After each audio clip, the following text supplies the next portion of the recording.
দর্শক, ভিডিও শুরু করার আগে এক প্রবাসী ভাইয়ের আর্তনাদ আমি আপনাদেরকে দেখাবো। এরপর কিন্তু আমি বেশ কিছু কথা বলবো। অবশ্যই আপনার সঙ্গে থাকবেন ইনশাআল্লাহ।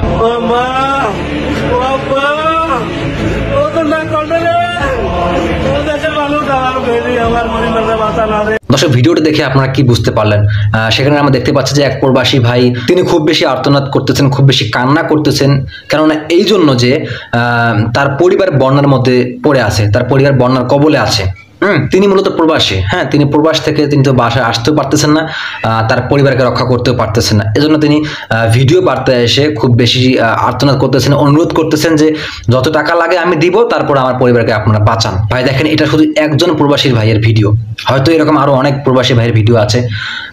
তারাও হয়তো বা খুবই বুক ফেটে কান্না করে তারা বলতেছে যে আমার পরিবারকে আপনারা বাঁচান বলতেছেন, তাই না?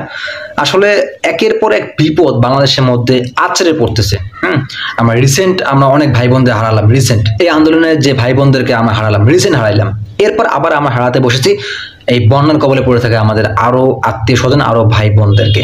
আসলে এতগুলো কষ্ট আসলে নেওয়া খুবই কষ্টদায়ক, খুবই টাফ আসলে বাংলাদেশের জন্য।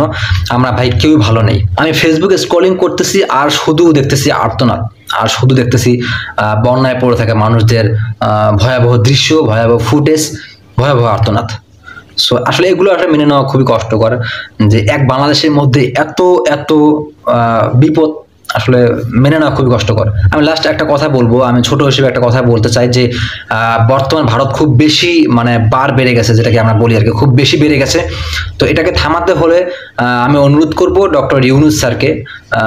তো স্যার, অবশ্যই এই ভারতকে আপনারা একটু সাহায্য করার চিন্তা ভাবনা করেন। কেননা যে পরিমাণ আমাদেরকে ওরা হেনস্থা করতেছে, যে পরিমাণ আমাদেরকে ওরা কষ্ট দিচ্ছে, এটা আসলে মেনে নেওয়া খুবই কষ্টকর। কেননা এটাকে প্রতিহত করতে হবে। অনেকে বলতেছে যে বাঁধ তৈরি করতে হবে, আবার দ্বিগুণ করে একটা বাঁধ তৈরি করলে, ভারত পানি ছাড়লে সে পানিগুলো আসলে আমাদের অতটা ক্ষতি করবে না, আমাদের বাঁধের মধ্যে থাকবে আর কি। এরকমটা আমি দেখতেছি অনেক পোস্ট করতেছে। তো যেটা ভালো মনে হয় যে বাদ করলে ভালো হয় নাকি আর অন্য কোনো বিকল্প উপায় থাকতে পারে, যেটা মনে হয় আপনারা অবশ্যই এই বিষয়টা নিয়ে ভাববেন। কেননা এটা ভাবা উচিত। প্রতি বছরে বছরে কিন্তু এই বন্যার কবলে কিন্তু আমরা পড়তেছি, ঠিক আছে? অনেক ভাই বোনদের কিন্তু আমরা হারাচ্ছি, অনেক ভাইয়ের ঘর বাড়ি একদম ধ্বংস হয়ে যাচ্ছে। আসলে এটা আসলে 6 মাস পর পর এটাকে রিপেয়ারিং করা, এটাকে আবার তৈরি করা, এটা খুবই কষ্টদায়ক মানুষের জন্য, ঠিক আছে? তো বাংলাদেশের মানুষ কিন্তু এতটাও কোটিপতি না। সবাই আসলে মধ্যবিত্ত পরিবারের সন্তান, তারা অনেক কষ্ট করে তারা থাকে ওখানে। তো তারা যদি এত ভয়াবহ সিচুয়েশনে পড়ে যায়, আসলে সেখান থেকে তারা বেঁচে ফেরা বা সেখান থেকে আসলে আবার আগের অবস্থানে ফিরে আসা খুবই কষ্টদায়ক হয়ে যায়।